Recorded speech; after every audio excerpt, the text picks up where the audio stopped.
Hi, I'm Lara, and this is tropetrinitytrilogy, and today I'll be reviewing episodes 1 through 6 of Kosmos by Jo Linsdell.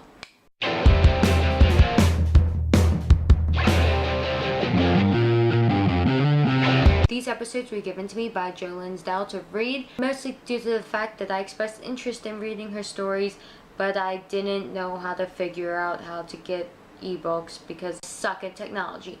But excluding that, she gave me these episodes to read. However, all these opinions are my own. To summarize it, this series is about Matt, who's been depressed since his dad's died. And due to this depression, he's been fighting with his mom, being bullied, and the girl he has a crush on has no idea that he exists. And just when he thinks it can't get any worse, he discovers a pendant that throws him back in time. This story has a really cool concept where each episode is a different time period he gets thrown back into, which I thought was really cool, as in it could be a short story for each episode. And I thought it'd be really cool to have one overarching plot made up of a bunch of different short stories from different time periods.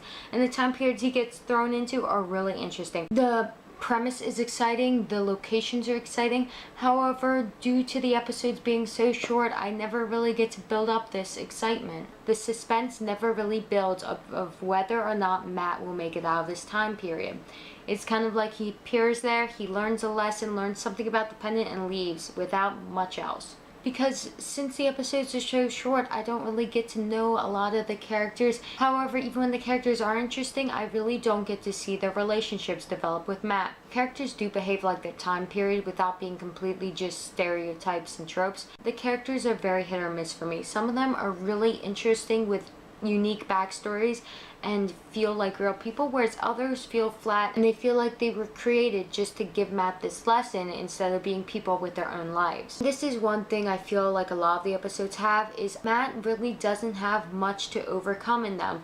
Now, in some of them, such as Gunpowder, the soldier, he does have to do things in order to survive and make it out. However, in some of the other episodes, he kind of just gets dragged along, gets told a couple things, and then leaves. Now, the locations are unique enough to keep the story interesting, and the characters have interesting enough backstories and unique enough lives to keep the story going and keep my interest. However, I don't really feel like I get to know them because we don't get to spend enough time with them. Now, Matt's relationship with Alex and his mom, who he knew previous to the story of the pendant, are well developed and feel real. However, the relationships that develop on the page all feel very flat, excluding the relationship between Matt and the soldier, which I thought was pretty well done. Now, Matt's character is pretty well written with an interesting backstory and issues with his life.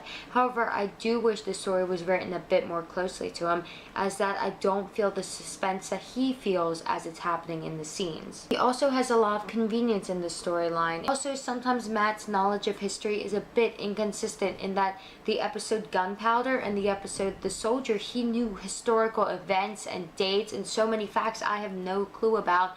Whereas in the episode The Pyramids, he didn't even know that a pyramid was a tomb and asked if it was a bank, which is something most people know. And I understand it was used more for a joke, but it kind of took me out of the story for a moment, in that I was like, why don't you know this? You know that. Now, there are some funny moments in the story that I enjoy, such as when Matt first goes to the Gunpowder time period and he thinks he's in a dream. And when people come in, he immediately hides and he's like, wow, I'm even a coward in my dreams. I thought that was a kind of funny, self-deprecating joke. And then in the soldier episode, when the soldier finds him, their interactions and the way Matt is dressed from ancient Egypt leads to some humor, which I enjoyed. However, one thing that is consistent throughout the entire series is that the grammar is not the best, and it does cause me to pause sometimes. Now, I'm going to give a quick star rating for each episode and why I gave it that. Episode 1, The Pendant, I gave 4 stars. I think it's a pretty good introduction to the series. I think it develops Matt pretty well. His friend Alex is really well done and is my favorite. And then his mom is also well done.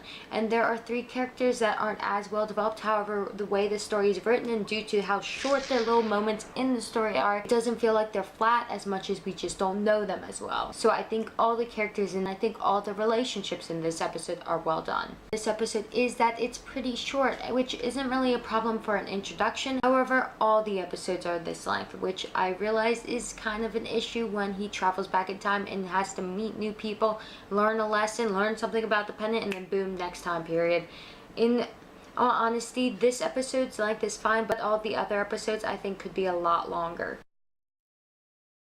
Now, episode 2, Gunpowder, I gave 3 stars. I thought this episode was pretty good. I enjoyed all the characters introduced in this episode. They all felt well-rounded. However, I do wish I got to see their interactions with Matt a bit more specifically so I could feel the relationship develop throughout this episode. Also, I found the story to be a bit too convenient. There's conveniently clothes in the room, just his size, waiting for him, and he puts it on. And it's also convenient that he decides to put it on considering he thought he was in a dream.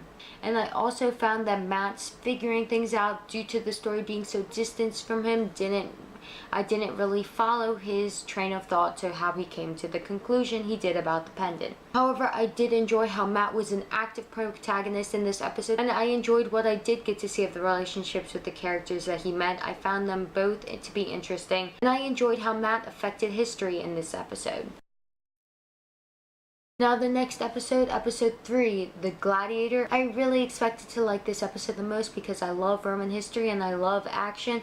However, this episode was very flat for me. Now, the character Alexia does have an interesting backstory. However, her interactions with Matt are only okay for me, and the way she speaks does feel a bit like she's just giving exposition so Matt can learn a life lesson about living life to the fullest and that everyone dies eventually. I also didn't think that Alexia fit her time period that well. Also, in this episode, Matt didn't really do anything. There was not really any conflict he had to overcome before he could go back to the next time period. He was a very passive protagonist in this entire episode, and he kind of just had a conversation and left. And that's about it. Also, while every other episode does advance the mystery of the pendant, this one did not, which also is why it's the lowest ranking episode for me. Now, episode 4, The Pyramids, I gave 3 stars. I enjoyed the characters Ani and Beck, and I found their reactions to Matt and the pendant to be both interested and varied from each other. I also enjoyed how them being from ancient Egypt affected their personalities. I also found Ani and Beck to be very realistic with their own goals and motivation, that Matt just happened to stumble upon them in the middle of their own mission. I also enjoyed how this episode advanced the mystery of the pendant in a very big way. My only issue was that in this episode, Matt felt too passive again, in that he didn't really do that much, and that it felt like Annie kind of solved all his problems for him. Also, I found Matt's little brain fart in the fact that he thought a pyramid was a bank to be inconsistent with the Matt in the previous episodes, who seemed to be pretty knowledgeable about.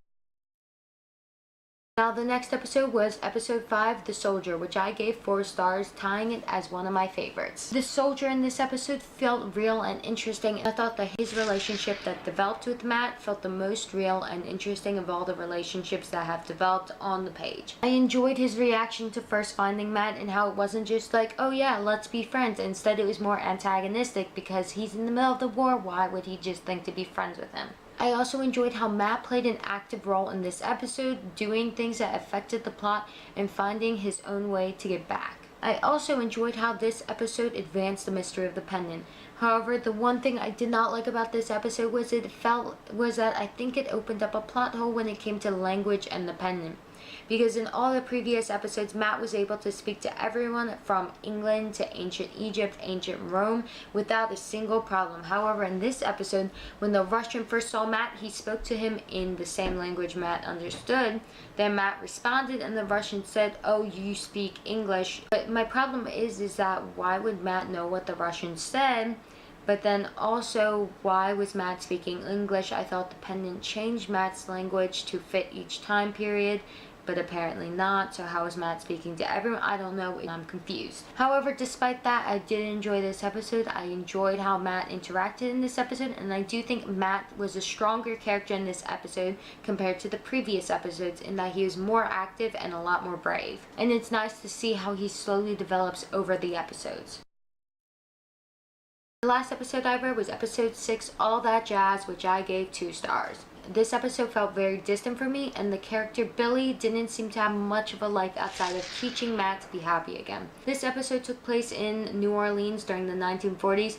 However, the only thing really relevant to the episode was Mardi Gras and some of the superstitions around it, and the fact that it took place in the 1940s didn't affect the plot in any way, excluding the fact that Billy asked Matt if he just got back from the war. Overall, Billy's character felt pretty flat to me, and she was probably the character I found least interesting so far in the series, which is unfortunate because she's the only character other than the Matt in this episode. However, I did enjoy the advancement of the mystery of the pendant with an antagonist appearing at the end, which I did enjoy, especially considering this antagonist was foreshadowed. But again, I wish there had been more detail about the antagonist appearing and maybe more suspense around it instead of Matt just sees it and runs away. Overall, this series has its ups and downs for me. However, I enjoy how quick and easy this series is for me to read. However, I wish the series was longer and more detailed due to the fact that the shortness of the episodes makes me feel very distant from all the characters. And it also causes me to feel distant from the plot, so I never really feel true suspense. Hopefully I'll figure out how to get a Kindle account so I can read the later episodes when they come out. Now that's all I have to say about episodes 1 through 6 of The Pendant by Jo Linsdell. I hope you enjoyed my review, and I'll see you later.